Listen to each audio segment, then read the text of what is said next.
YouTube. There's definitely a reason why I don't make Juggernaut videos like this anymore. But, yeah, I promised a guide, and so here we are. Apologize for the absence of game audio. Probably makes this feel a little bit empty, but, I was listening to music on stream, and I didn't want this video to get blocked, so, it is what it is. My apologies. So, just like in every other Souls game, I'm just always going to be a strength main. I've tried dex weapons, I've tried magic build, like all the other builds, and just strength is just the way for me. Now, that's not to say that I'm always going to be using the Greatsword for this challenge, but I do like to default to this, just because it, like, speaks to me more. Oh, the good news is that if you like to also main the Greatsword, you will love this guide. If you're more of a dual wield or spear build, you might not like this as much, but I'll try to be as in-depth as possible. Now, of the three weapons, I definitely use dual wield the least, just because I just don't really care for the one-note playstyle where you're spamming whirlwind, and yeah, I like using the greatsword and the spear and dual wield for exactly 2 fights. And even when it comes to the spear, I use it very differently than I'm seeing in a lot of the other videos, because I don't like how it just doesn't give the boss a single chance to attack, and it has them in this perpetual stun lock.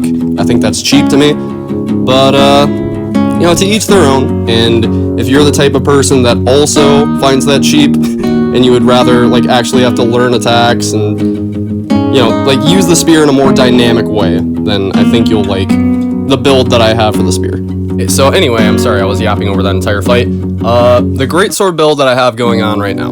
You know, obviously there's only so much that we can work with, only having the amount of skill points that we have, right? So we kind of have to just go with the bare necessities for early game here. I kind of fucked up right at the end of that Shaktuka fight, and I got the wrong skill. I should have gotten Phantom Knight's Veil right before I ended the fight. Now, Phantom Knight's Veil is the glue that holds this entire build together for the greatsword. What it does is you just let off the skill, and it gives you a little buff. And every time that you get off a charge attack while this buff is active, it does a little bit of burst damage, and also, the most important thing, is that it stuns them. It's not like a perpetual stun lock, but it is a form of stun, and you can use it to chain on, like, a ton of openings. I remember when I first played this game, I saw that skill, and I was like, charge attacks, but the greatsword's already slow enough, who cares about that? Like, no, listen guys. Optimally, with the greatsword, you are spamming charge attack constantly. You're spamming R1 for savage momentum. You're spamming the charge mortal blow. You're spamming the actual skill of Knight's Veil, right? You can charge that. You know, the potent blow, once you get limit break, you can charge that, and it stun locks them while you're charging up potent blow. You know, it's like optimally everything that you're doing with the greatsword that gets off the most amount of damage is a charge attack. So it's in your best interest to get that. It's also important to get off your like combo continuers. You know, like you see how I have all of that in swift attack, and I have combat cadence over there and overrun. It is important trying to get off these skills that make it easier to chain on your combos. And I would say a very important thing that I neglected to mention before the fight, make sure that you get counterattacked unlocked. Just make sure you get it unlocked, and we can worry about the damage of counterattack later and all that other stuff. Now, you do want to check the Lacrima store often, because they will have, you know, Netherworld energy, they'll have buffs for you to use, like poison enhancers, fire enhancers, and most importantly, vitality spears, the special cure items, and willpower heals, right? Keep that in mind for later. You always want to invest into all 3 of those. Yeah, guys, feel free to pause the video when I go into the skill tree like that right before a fight, you know, in case you miss anything, because I can try to just explain everything that I think is a bare necessity, but, you know, I might miss some stuff, you know, I might just lose my train of thought. So basically, the only important thing in that menu I did before Viper was max out Knight's Veil. Get it at 3 out of 3 for the maximum duration. And then I think the only other thing I did was just invested 2 points into guard stamina. Now, I am going to be 100% honest, guys. You don't need any other skill in this game for the greatsword other than Knight's Veil. I also like limit break, and it only costs 1 spirit to use that bad boy. But when it comes to just like a regular skill that you get off, you don't need Titanic Descent, you don't need Giant Hunt, you don't need Furious Swipe or anything like that, because as long as you have that buff active, then it just applies to your basic attacks, right? So in my opinion, there's no reason not to keep spamming that and have that active at all times, right? Yeah, this wasn't even close. If you thought it was, you're wrong. But yeah, I didn't level health or endurance at all. I just wanted to end this fight as quickly as possible, just because I want to get to the actual hard parts of the run. So basically, up until the spider boss, I only level strength. Now, I would not recommend that in the very slightest. It's just what I do. So, you know, just level health more, I would say, when you're trying to learn the fights. You don't need damage as much. Like, if you're really just trying to master these fights, I would say more health, less endurance, less strength. Keep in mind, guys, if the idea of the permadeath thing is a little bit daunting to you, and you're like, oh, well, I don't want to get up to Maluka and then lose the run because Maluka is such a hard fight, just practice Maluka in the base game, right? You know, just practice the fight enough times until you're confident that you can approach him in a permadeath setting. Now, I do feel bad because I call it a guide, and I feel like a lot of people probably come in and they're like expecting me to like walk them through boss fights and stuff. And I'll try to do that, you know, as I go through for like stuff that I think is noteworthy, but in general, like I just have a kind of get good mindset.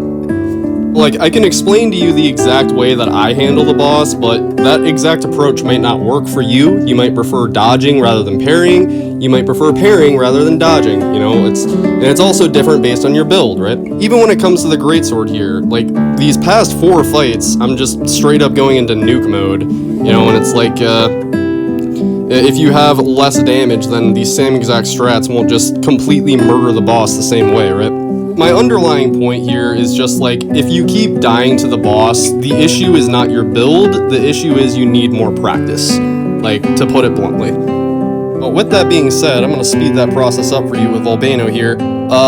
Dodge his fire attack and parry the physical attack. And just don't be afraid to regular block as well, but in general, yeah, like, you see what I'm doing there? Like, parry, dodge, parry, dodge, parry, dodge, and make sure that you have counterattack unlocked, right? And yeah, like, just see that stun lock?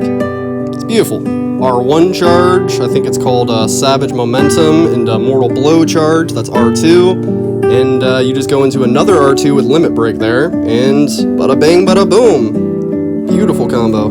Anyway, just because I was yapping over the skill tree segment before the fight, you want to get the extended reach of potent blows, as well as reduced charge time of charge attacks, as well as limit break before you enter this fight if you're looking for that specific performance.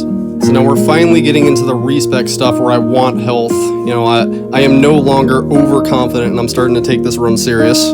Okay, so just to pivot off of my previous point, guys, if you have any additional questions about boss fights, you know, like how I specifically deal with X or Y attack, just ask in the comments. You know, I'll try to give you the best answer that I can. But, like, in general, this guide just serves to show you the build that I used and the way that I adapted to the permadeath situation. God, this screen is so fucking blurry right now, and I apologize, but I had to record this on a phone, so, iPhone sucks. I think the only important thing that you really want for this fight is, Brink Guard Spirit Accumulation. That's pretty much the only, like, noteworthy thing that I would say. I don't even think that I got that in this attempt. I actually, like, forgot about it, but I would say that's a good idea to invest in for this fight. Oh, and Heart Piercer. Get that unlocked, absolutely. I forgot that, and it is also very important. Okay, so getting into boss specifics about Aratra here.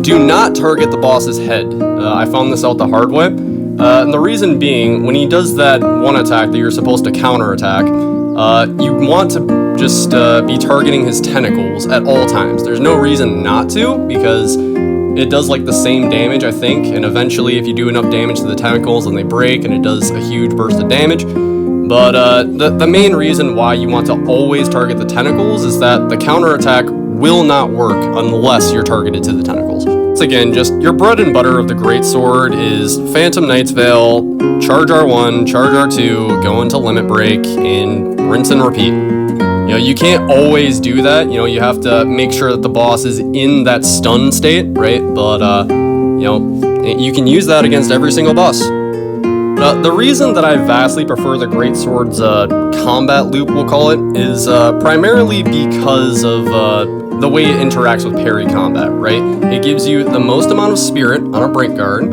it gives you the most amount of damage on a brink guard, and between Armor Breaker and Heart Piercer together, you know, it's multi-hit, and it's extremely fast. You get range, and Heart Piercer will generally lead into a stun, which will cancel them out of really annoying attacks. I'm looking at you, Rangkus.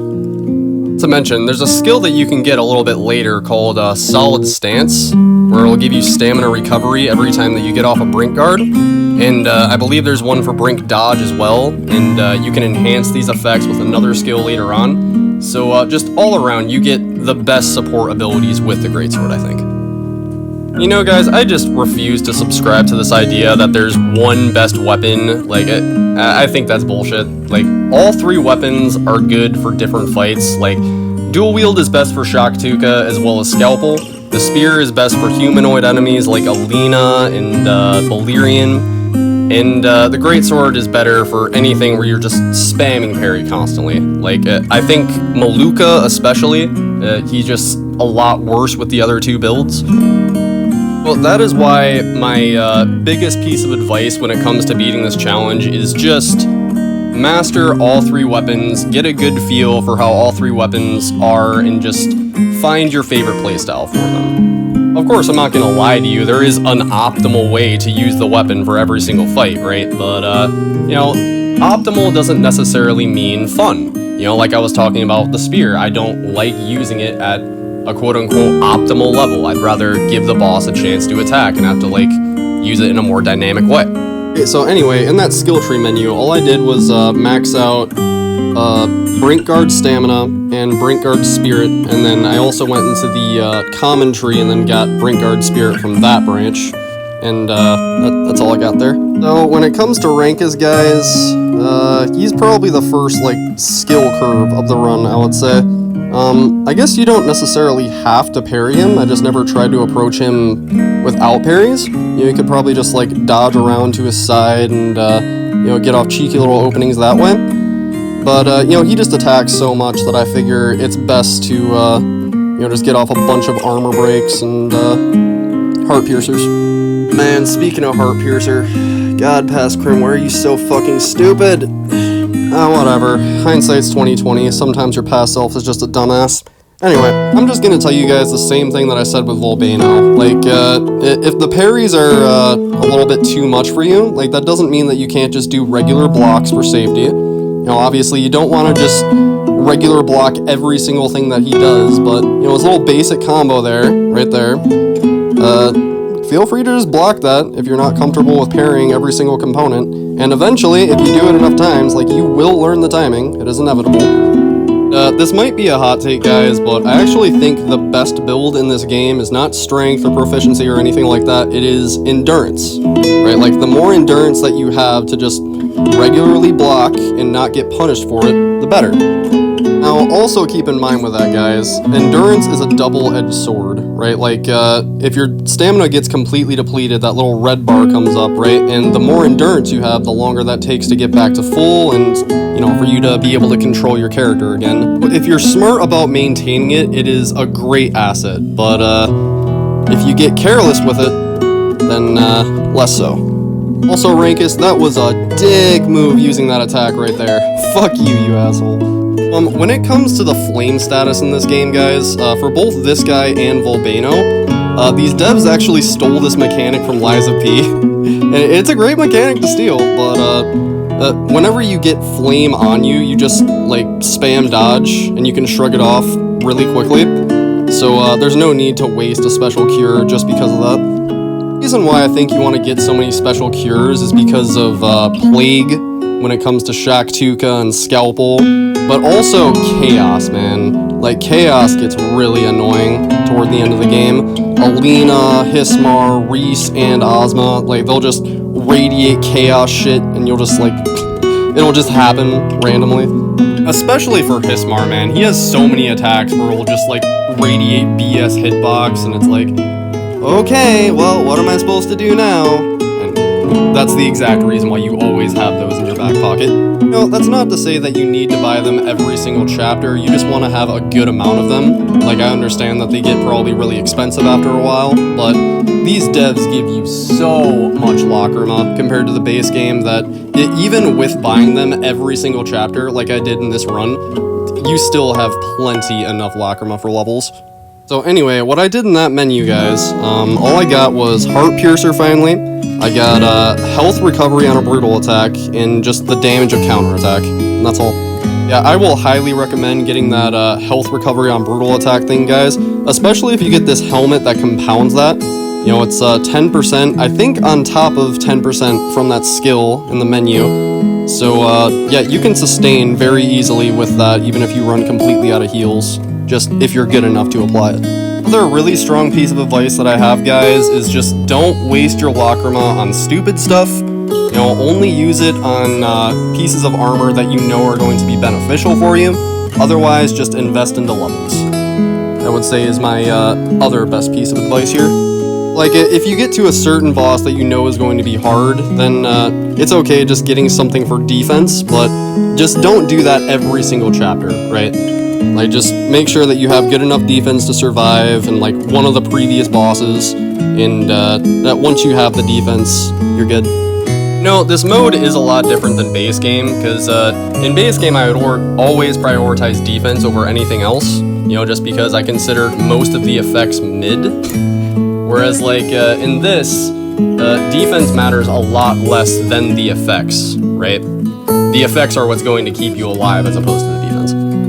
Defense is nice to have, don't get me wrong, but if you have to choose between 30% unscathed damage versus just leggings that rolled highly in defense, like, it doesn't take a rocket scientist to see which one's better there. Even if it's hard to maintain full health like that, it's still a 30% damage bonus under a certain situation, right? Like, to me, that's just a no-brainer.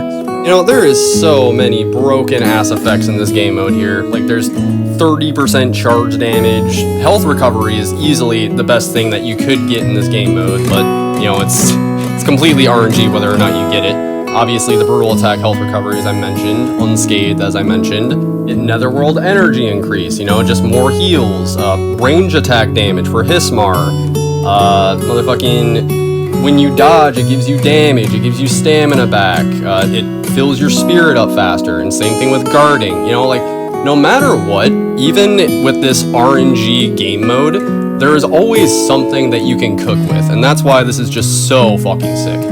Like, I haven't played many roguelike games, guys. The only one that I really have played is God of War Ragnarok's DLC, so I don't have much of an experienced take to say that this is like a roguelike, but it reminds me a lot of God of War Ragnarok's DLC, I feel like, with that RNG factor where you can always cook with something, and even when you get completely shit on by RNG, you just make up for it with skill.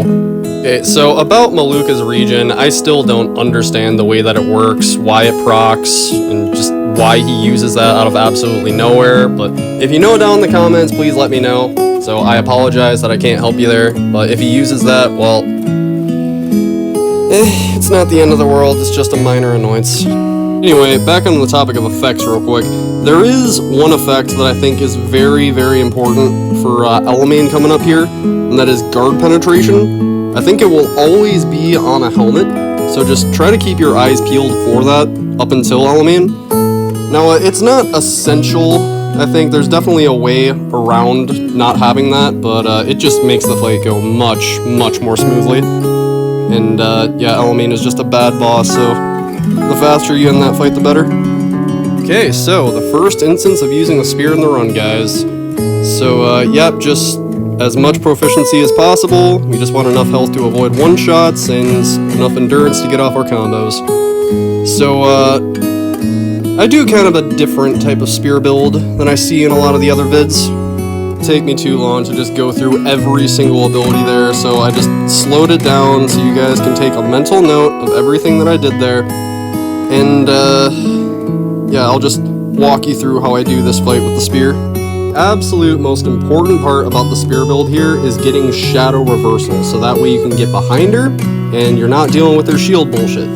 So, Poison Enhancer just works like an absolute charm. In fact, it even does like most of the work for you, I would say. It's even nicer if you can manage to get off 2 uses out of it, but you have to be like really hella aggressive to do that. If you have the guard penetration ability, I would definitely recommend using Eagle Wind. I got lucky in this run, we got this weird phantom skill, I forget the name of it, but it does decent damage. But I feel like with most of those abilities you get, you're better off with just your default moves that you get in the store. But anyway, the main thing that I feel like you want to use is After Image Thrust when you get behind her. You know, it does a ton of stagger damage, and yeah, it also applies poison really quickly because there's so many hits to it. 0 Point is also really nice for getting off a lot of hits like that, so you can apply elements really quickly. And, you know, it interacts really well with Vital Strike, you know, just your running R2 ability. And, yeah, I love the way that the spear feels to play, you know, if you actually use it in this way. That's not to say there's anything wrong with the videos that I've been seeing, but I just don't like turning the bosses into a punching bag, personally. Spear already feels broken enough, even just using it in this way. It's like the fucking saw cleaver on steroids. You know, some of you probably think that I, like, hate the spear because I'm always roasting it the way that I do. But, you know, I do the same exact thing with the saw cleaver, right, from Bloodborne. And that doesn't mean that I hate using the saw cleaver, it's just, you know, with all the other sick weapons that exist, there's zero incentive to try them because the saw cleaver is so stupidly overpowered, and that's the exact way that I feel about the spear. I guess it's to a lesser extent in this game, right? It's actually a huge incentive to try the other weapons in this game, right? Like, the dual wield with the Wind Piercer attack applies elements faster than all the other weapons. You know, the Greatsword, it builds up spirit faster than all the other weapons, and it's also got the range. So yeah, like, it's to a lesser extent than the saw cleaver, but, yeah, it's still just, like, so fucking stupidly overpowered. Speaking of dual wield, this is one of the 2 fights that I use this weapon for in the run. And, yeah, Shaktuka just gets completely annihilated by Wind Piercer. We're just gonna use Water Enhancer, and, he's just gonna get annihilated. Real quick, I will highly recommend finishing off the counterattack tree. You know, get the increased nullify window there, and also get the spirit and the damage. You know, finish the tree completely. It is very important for this fight, I think. I'm pretty sure this is the only fight that I use water enhancers for. Now, they're nice. It's kind of like, you know, Frost from Elden Ring. You know, it does that little burst of damage over time, and, like, it's useful. It's just the way that it slows the boss down, at least for me personally, I find it messes with me more than it helps. But, you know, I'd rather not spend the fire paper, because I'd rather use that for Scalpel and other bosses. So, Water Grease works out perfectly fine. Sorry, Enhancer. I'm sorry if I call it Grease by accident. As you guys can see, this guy is just, like, completely fucking immobile.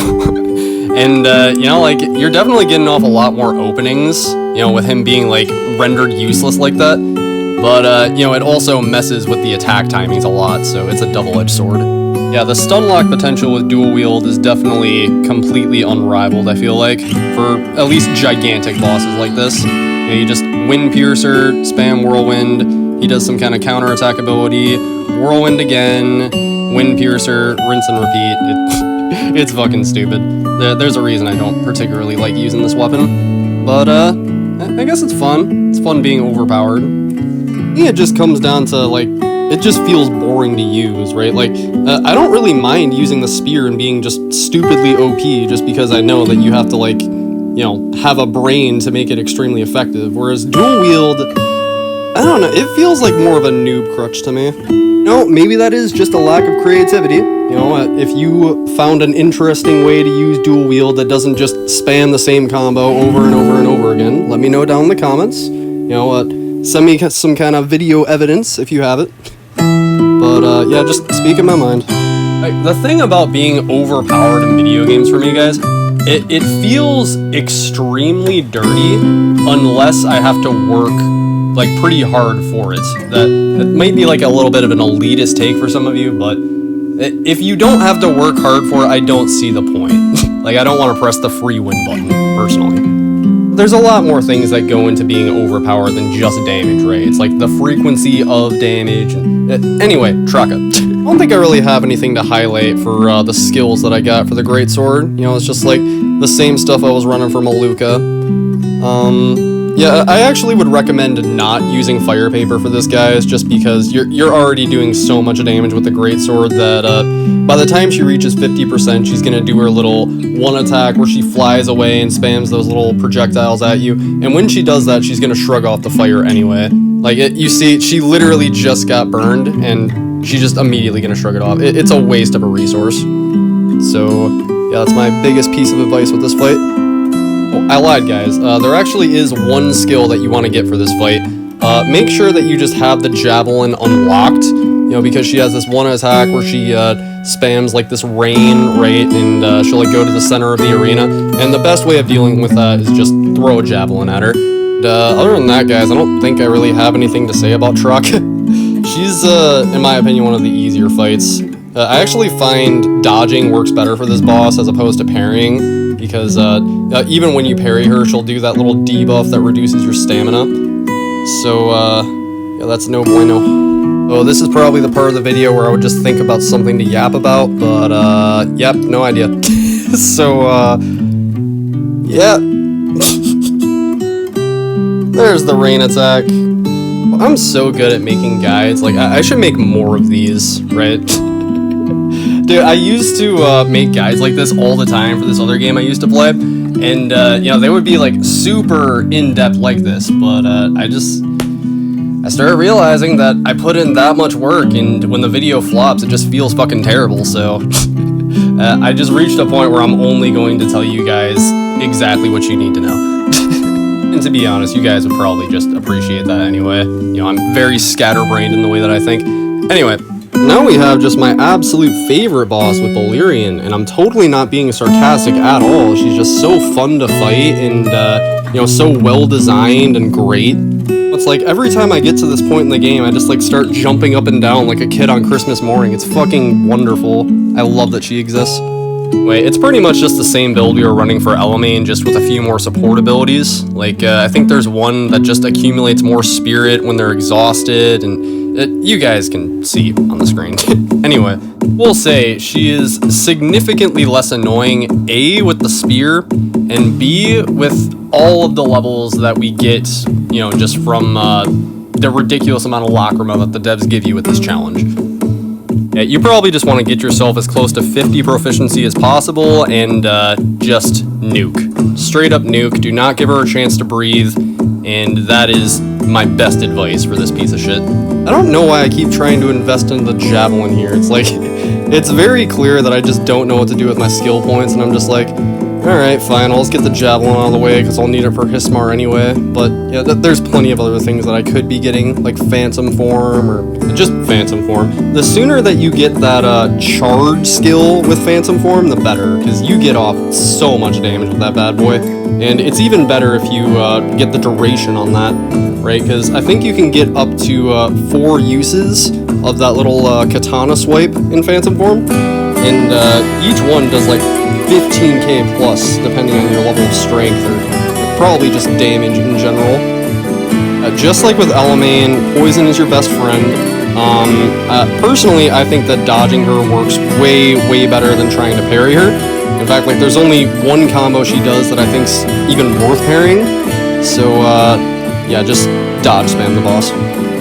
So, the skill that I got on the spear that I replaced After Image Thrust for is completely fucking useless and not worth at all. I should have just had After Image Thrust.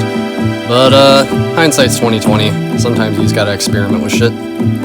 So, I really don't know how to guide you guys through this fight other than just straight up telling you, do not let her breathe at all. Because, once she reaches 50% health, she, can start summoning all these annoying dudes.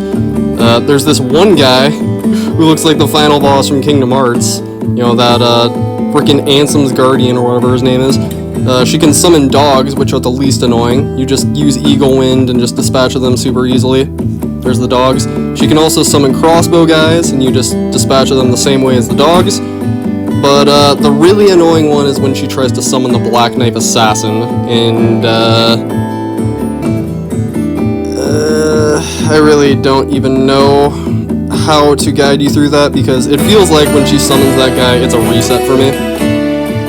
So, like, you have to, like, press counterattack at the right time, and it's a really tight timing. There's freaking hitbox everywhere. The guy is going invisible all the while. She's attacking you, and he's attacking.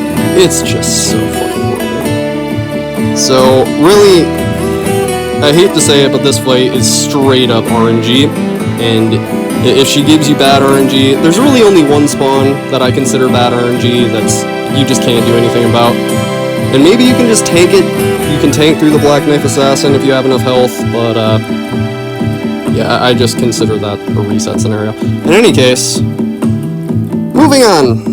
You know, there is just a 25% chance that she'll summon the Black Knife Assassin, so I guess the odds are in your favor for all the other spawns. It's just, if that happens, I don't know what the hell to say to you guys. Just, hopefully you have enough Phantom Form built up. Hopefully you can just dodge around them. That's about all I got. Maybe this is just a similar thing as Romina, where I just hate the boss so much that I can't even, like, comprehend the fact that there's, like, an optimal way to deal with the bullshit, but, as it stands, yeah, you get the point. But the good news, guys, is that my strat of not letting her breathe with the spear and poison enhancer seems to work like a fucking charm, so just keep that in mind, okay? I feel really shitty about just dropping that bomb on you guys halfway through the video. But if you found an easy way of dealing with that Black Knife Assassin, again, let me know in the comments. You know, let us know how you deal with that Black Knife Assassin, and let the world hear your strats. Okay, we're moving on to Scalpel, and this is the only other fight that I like using dual wield for, just because fire just works like a charm against this guy, as well as just Wind Piercer, right? Like, he gets stun locked the same way that Shaktuka did.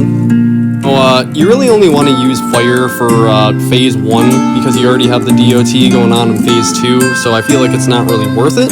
But if you have enough left over, you know, fuck it, might as well. Really, looking back, I definitely should have used a fire paper for Maluka. I was just trying to save them for Scalpel, just because I figured that it was that much more important for him than it was for Maluka at that point in the game. But yeah, just use one on Maluka, it's worth it. So the fact that I call it fire paper and poison grease, I don't know why I can't just keep the terminology consistent.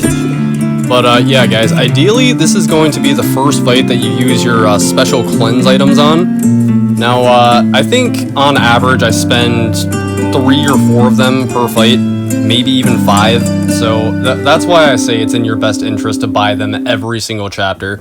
Like, maybe that's excessive, you know, I think it just procs, you know, whether you do regular blocks or whether you get hit, you really only have one course of action when it builds up Plague, right? So, yeah, just make sure that you have plenty of them in your reserve. You know, now that I think about it, maybe it's even worth dodging instead of parrying for that reason, right? Because he'll build up that Plague shit, and if you just dodge the attack, then it won't build it up. Now, I don't know if he'll still go into that attack that leads into a counterattack, unless you do the block chain, but it's worth a shot. Definitely worth a shot. And honestly, the only other thing that I have to say about Scalpel is he has this one attack where he can heal himself, and I'm pretty sure I found a way to avoid it. I'll just wait until he uses it. I think he's going to go into it in just a second. I'm just gonna stop yapping and I'll continue this train of thought once he uses it.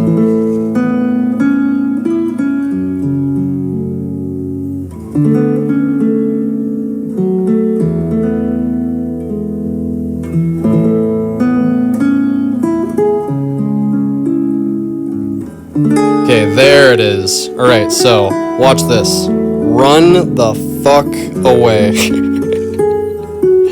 For some reason it seems to work. I don't know if it's 100% consistent, but I think in my last 3 runs I prevented him from using that just by running far the fuck away. Like, I'm not really sure if that's the way it works, but it seems to make him stop, so I definitely think that it's worth telling you guys. I feel like Phase 2 is more or less the same as Phase 1 with, like, his basic moves, but with some of his attacks like that, it kind of forces you to play more on the defensive than the offensive like you did in Phase 1. So that would be my best piece of advice for Scalpel Phase 2 is just respect the boss, you know, give him space, let him finish his crazy shit, and yeah, just make sure you have heals. Don't be afraid to use your willpower orbs, and yeah, just burn out the clock if you have to, because he will kill himself with that DOT. Fights are definitely starting to get a lot longer now, and maybe that's just due to me sucking at the game, but yeah, I mean, it makes sense that the endgame fights just last longer, right? And obviously, as I was saying, if you can apply fire, then this fight will go by so much faster, but he's just not giving me that counterattack to give me spirit to get off my wind piercer. You know, he's just doing all this crazy flashy shit, and there's just nothing I can do. I'm just waiting for him to be done. Like, if this boss did not have that passive DOT, he would be so much more annoying in Phase 2, so just thank God that it exists. I used Phantom here as a complete panic button, and thank God that I did, because he's about to go into a grab in a second here. But I could have just completely finished him off if I actually had the charge skill unlocked with Phantom. So once again, hindsight 2020, but I would recommend that you guys get that as soon as possible. Oh shit, never mind. The part where I got grabbed in Phantom form was a completely different run, my bad. No idea what I'm talking about, apparently. But, yeah, he just kills himself, and, thank God that he does. That was a slow-ass fight. Like, it said that I wasn't even that far behind my PB, but, God, that fight just feels so slow. I'll be completely honest, maybe the spear and the greatsword would both do better for that fight. You know, I just kind of was operating under the assumption that, because you proc fire so quickly, then, you know, that's just the best option because he's so weak to fire. But he's only weak to fire, really, in Phase 1. In Phase 2, he's just absolutely ridiculous. Right, so we're going back to the spear here for Alina, only this time we're actually getting that Phantom skill that I was talking about, and we are going to use it on Alina. So you guys are going to see exactly what I'm talking about there. I definitely think that Phantom form in general is not necessarily underrated, but underutilized by most people. And even myself in my first playthrough, I didn't fuck around with half of the stuff except for like the cheat death thing, which is a good idea to invest in. But, you know, you can get a ton of damage from Phantom form, and it's a lot more than just a panic failsafe button, right?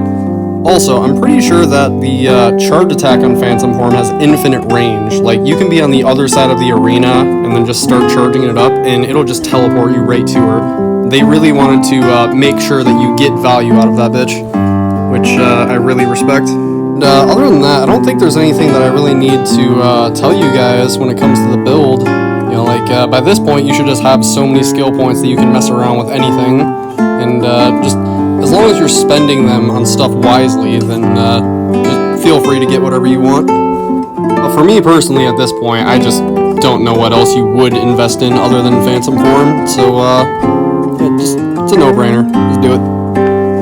Alina time! Now, this boss is actually probably my second favorite in the game. My first favorite is Reese, and I'll get into that in a little bit, but yeah, I just love how satisfying Alina is to fight. And, you know, her magic phase, I definitely think is pretty annoying, but, just turning her aggression against her, and, just, it necessitates the spear in such a perfect way that, it's just wonderful.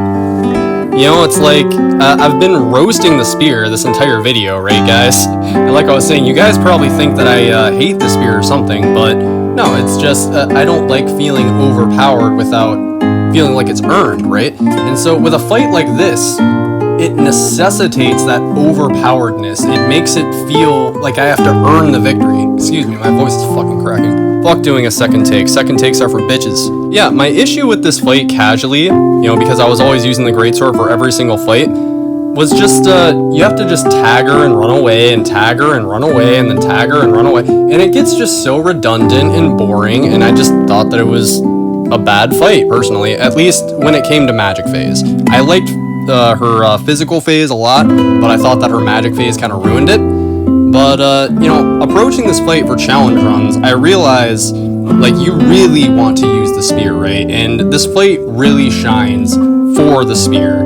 Also, I feel like you can kind of just, like, pick your poison between after image thrust and, spiral thrust, or is it spiral cut? I forget what it's actually called. Something spiral. And you can charge that spiral skill, and it does a ton of damage, especially if you hit them in the back. And I guess in regards to her physical phase, when she starts spamming her rapier like she does, I would say the same thing that I was talking about with Volbaino and also Rangkus. Like, just get more endurance and do regular blocks until you're, like, more comfortable with the timing.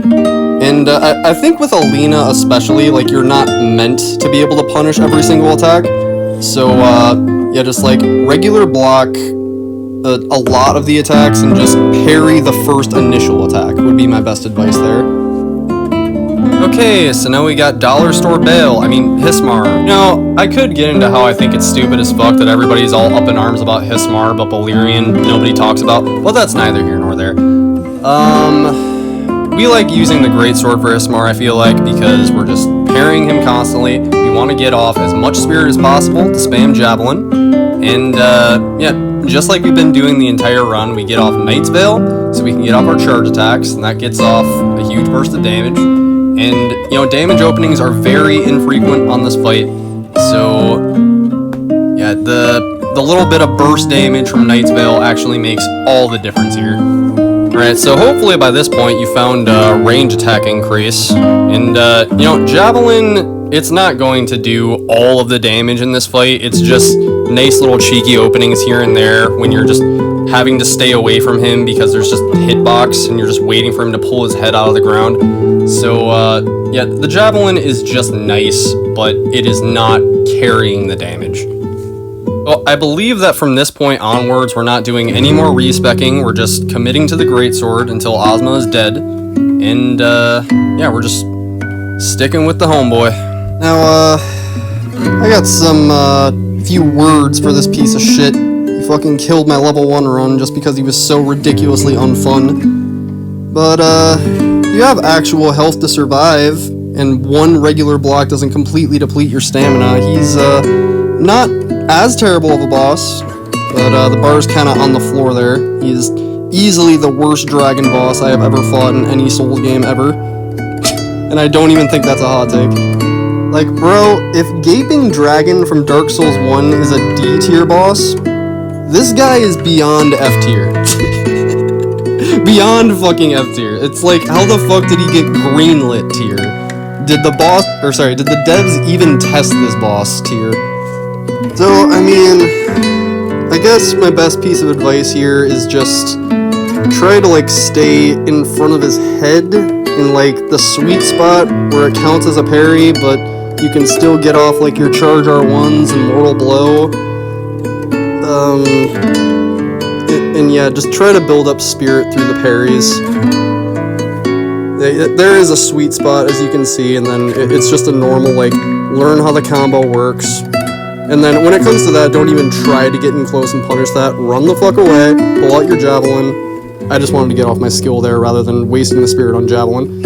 But, thing that I'm also going to highly recommend, and this is another case of, Past Crim is a fucking retard moment, get off Heart Piercer. You know, every time that you do a Brink Guard, you do your R1, and then you follow up with R2. You know, you get some massive range on that, you get the burst damage from, you know, Phantom Knight's Veil, because it's a charge attack, right? And, yeah, it's a missed opportunity that I didn't even use that here. Like, right here, man, there's no reason for me not to get off Heart Piercer. I was just being stupid, forgetting that it even exists, man. Well, to be completely honest, your, Helm Break right into, Savage Momentum will definitely do more than enough damage, as long as you have Phantom Knight's Veil active. And, if you get off your Limit Break while he's stunned like that, that'll also get off some massive damage. You know, see, he's already well below 50%. So, yeah, I mean, the Greatsword definitely cooks, if you know how to use it against this fight. Yeah, this is just like standard Souls Dragon stuff. He flies up in the air, you know he's going to do a big telegraph fire attack, so you just dodge left or right, and yeah, when he does roars like that, that's your biggest opportunity for damage. So the damage openings are a lot more frequent than you would initially think. Always remember, guys, if you're struggling with getting openings too, like, all that really matters is that you build up your spirit, and with the Greatsword, it builds up in no time, right? You dodge that attack the same exact way, and, yeah, just get off your javelin if you, don't want to get in close, would be my best advice. Other than that, guys, just, make sure that you level health the most out of anything. You know, I was getting pretty confident here with just trying to make a quality build between strength, endurance, and health, but if I was being smart about this and actually trying to take the run seriously, then I would have probably gotten like 70 health, and then less strength and less endurance. Of course, in the moment, I wasn't even thinking about that. I was just like, okay, anyway, real quick, don't even bother trying to counter that. Just stay the fuck away. Just, cut your losses and just run away, wait for the next attack. And when he does that, dodge left. This boss has quite a few attacks that you just straight up cannot punish. And, you know, I'd be willing to forgive that if, he was just less of an annoying dickhead, you know? But, yeah, just hitbox everywhere. The fact that you can never hit him. The fact that you can literally just be standing right on his head and it just doesn't land. It's fucking bullshit. But anyway, now we're moving on to my favorite fight with Reese. For some reason, I saw the fact that I had 4 skill points and I was like, okay, well I'm finally gonna get Titanic Descent because I haven't used it the entire game. No, I really should have just invested into Phantom Form, or at the very least just saved my points until after Reese and then got Phantom Form, the duration of Phantom Form for Ozma. Because I just did not use Titanic Descent at all. I completely forgot that I got it.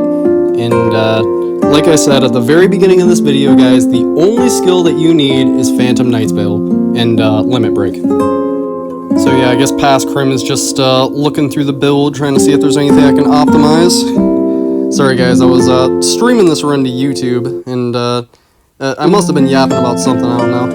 But, anyway, I feel like we really lucked out when it came to the build on this run. Like, we were not wanting for anything at all. I got literally every single thing that I needed. Health recovery on the brutal attack for the helmet.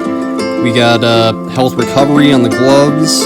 We got stamina recovery on the boots. And then the leggings and the armor set, I literally was just wearing that for the defense. So I covered every single base that I think you could have covered. And I'm pretty sure on the final boss...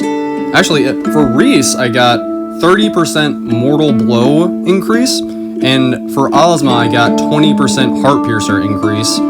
So yeah, I feel like I got super lucky with the effects on this run. But yeah guys, unironically, every single time that I get to this boss, it just puts such a gigantic smile on my face. It reminds me of Laxasia from Lies of P, but I think I actually prefer this fight over Laxasia. Like, it actually feels harder for me, because, like, it's a longer fight, I think. You know, it still shares that same mechanic where you deflect her projectiles back at her, but, it doesn't feel like you have to keep deflecting, right? Like, it's just a nice little, like, Easter egg, a callback to Lies of P, I think. And, you know, a big part of your damage comes from the counterattacks, which she spams constantly. And, you know, dodging is perfectly viable on this boss. You know, she's kind of squishy, at least in Phase 1. Phase 2 is a little bit of a different story. And, yeah, it's really fun. I love the arena, you have a lot of space to work with. And I love how, she, creates those little shields, right? And it, creates this, claustrophobic type of feeling. And, it's wonderful. Best fight, in my opinion. Especially when you just start bullying her in the corner like that. It felt so dirty doing her like this. I had to apologize after I did it. I was like, I'm sorry, Reese. But she had something to say in Phase 2. I can promise you that. She always does. The ultimate reason why this is my favorite fight is just because of her OST. It's so good. I said on my first playthrough that it reminded me of Ludwig's theme from Bloodborne. how the theme is just so good that it makes you want to get better and better at the boss to hear the entire fucking thing, right? God, just A+, 10 out of 10.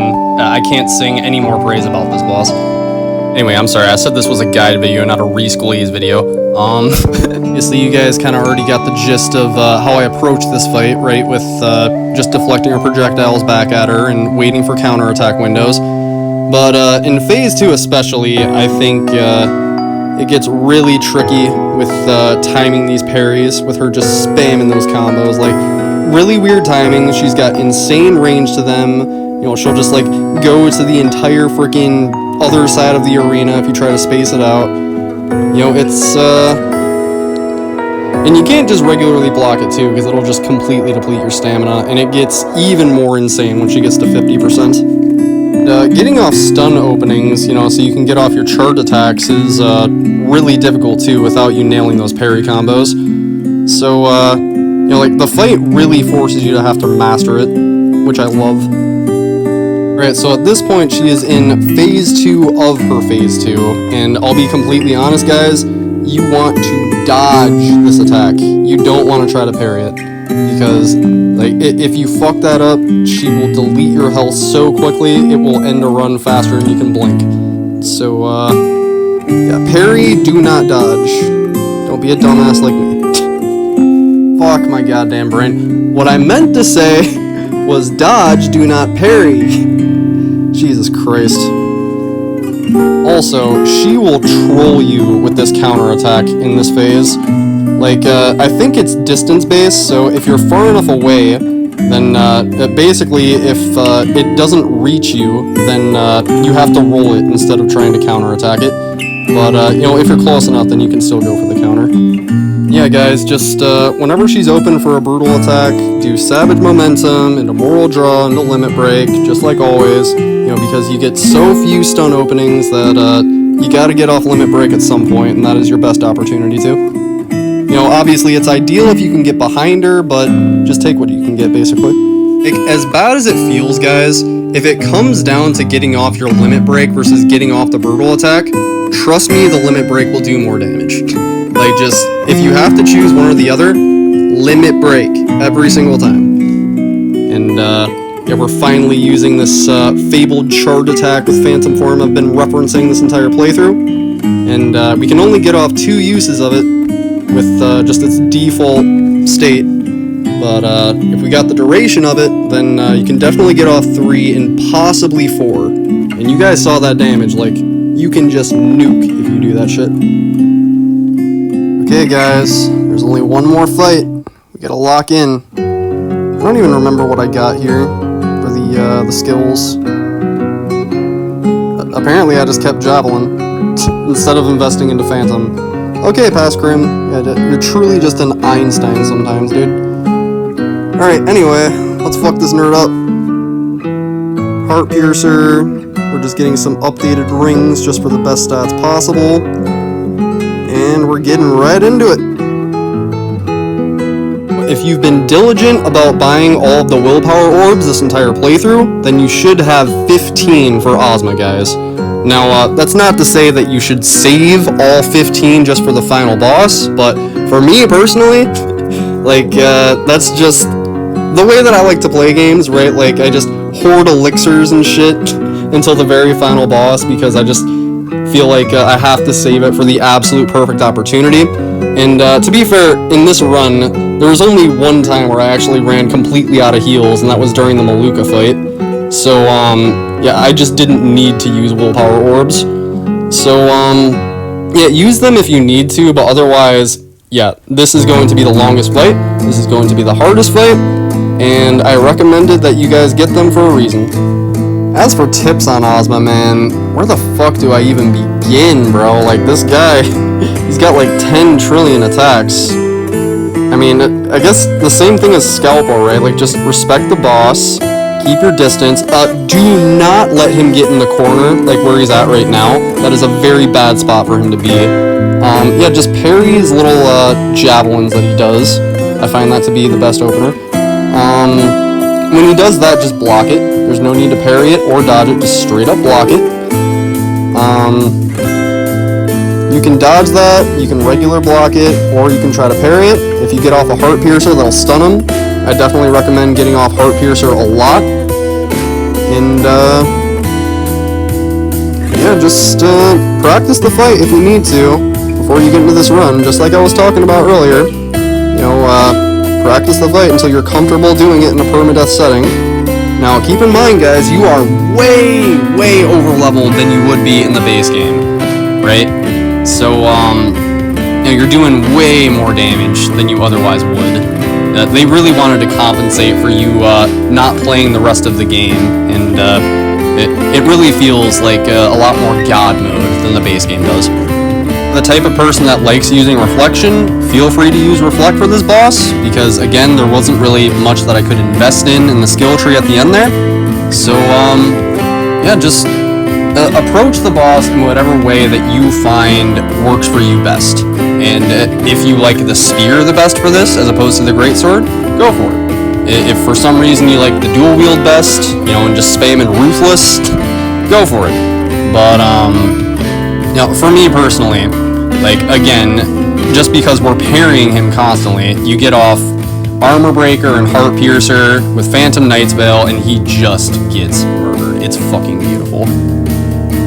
It's, by this point in the run, I'm sure a lot of you guys are probably feeling the anxiety, right, and kind of getting in your head.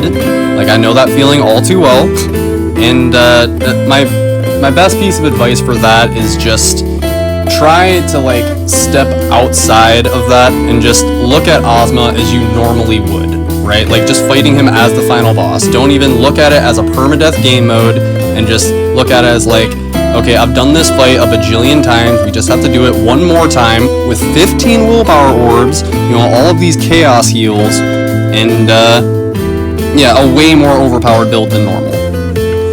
Like, even aside from just the stats that you have, right, like, even just the weapon attack rating is way higher than it is in the base game. Like, let me go check to see what it was before I entered this fight versus the base game.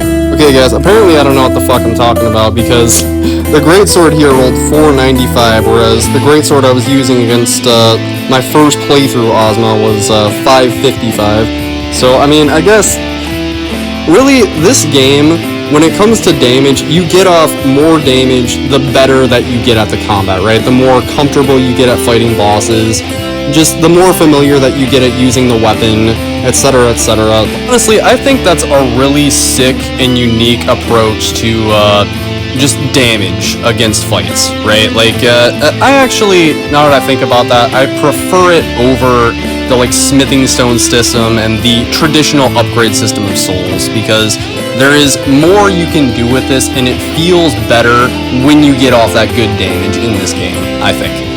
I'm gonna be completely honest, guys. I feel like for me, Reese is a harder fight than Ozma. Like, just because of, like, the fact you can stun him so much easier. And I know he's not. I know that he is, like, a significantly harder fight, but it's like, the fact that you just can't stun her unless you just either get off a counterattack or parry her full chain like that, like, it creates a lot more stakes and tension, whereas, like, this, it's not that hard getting off that stun, and once he's stun locked, you know, like, that's the thing about Reese, too, like, you can only get off your Savage Momentum in a Mortal Blow, and she won't let you get off Limit Break, whereas this guy, he will, right, like, that's what makes all the difference here, and I think he's just fucking dead right here. Yeah, Limit Break, and he's toast. That's GG! That's GG! Well, if you enjoyed the guide, please leave a like, please subscribe. If you have any additional questions, please let me know down in the comments. And I hope that you guys found this beneficial for you. I hope that you all have a wonderful day.